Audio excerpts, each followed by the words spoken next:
នាព្រឹកថ្ងៃពុធ8រោចខែផលគុណឆ្នាំអសាញ់សប្បស័កពុទ្ធសករាជ2569ត្រូវនឹងថ្ងៃទី11ខែមីនាឆ្នាំ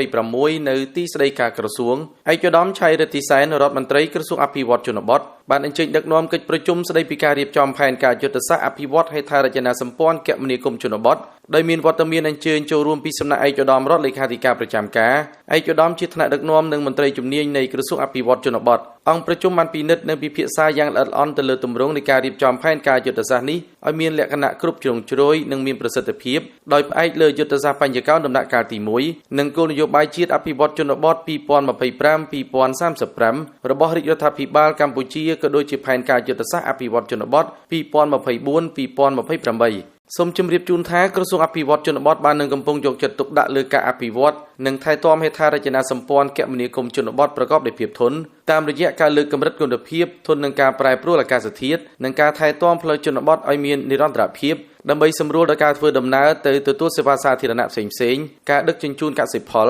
បង្កើនឱកាសសេដ្ឋកិច្ចនិងជំរុញការអភិវឌ្ឍនៅតំបន់ជនបទក្នុងគោលដៅចូលរួមចំណែកដល់ការអភិវឌ្ឍជាតិ